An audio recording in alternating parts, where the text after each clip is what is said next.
واسأل القرية التي كنا فيها والعير التي أقبلنا فيها وإنا لصادقون قال بل سولت لكم أنفسكم أمرا فصبر جميل عسى الله أن ياتيني بهم جميعا إنه هو العليم الحكيم وتولى عنهم وقال يا أسفا على يوسف وابيضت عيناه من الحزن فهو كظيم قالوا تالله تفتأ تذكر يوسف حتى تكون حرضا أو تكون من الهالكين قال إنما أشكو بثي وحزني إلى الله وأعلم من الله ما لا تعلمون يا بني اذهبوا فتحسسوا من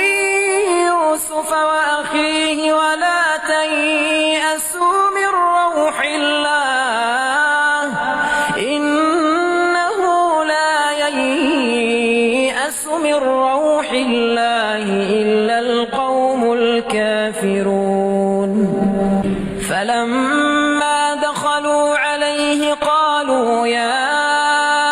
أيها العزيز مسنا وأهلنا الضر وجئنا ببضاعة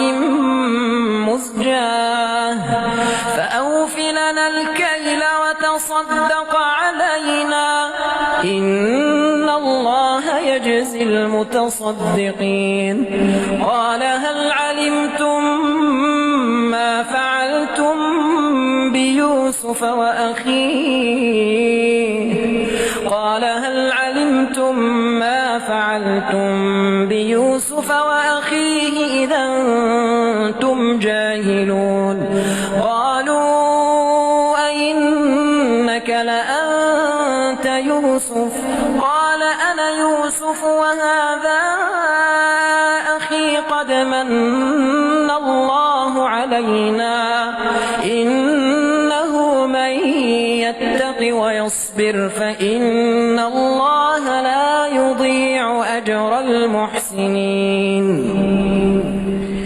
قالوا تالله لقد آثرك الله علينا وإن كنا لخاطئين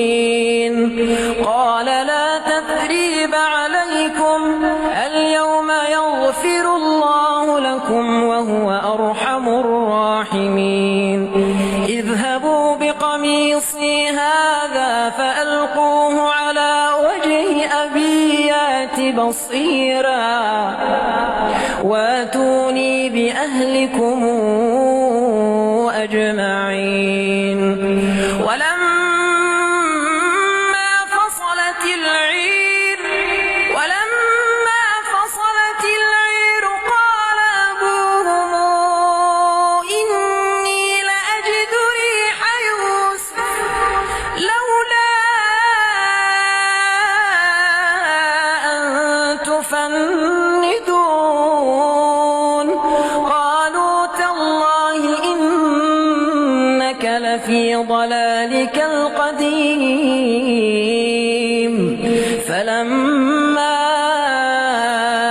أن جاء البشير ألقاه على وجهه فارتد بصيرا قال ألم قل لكم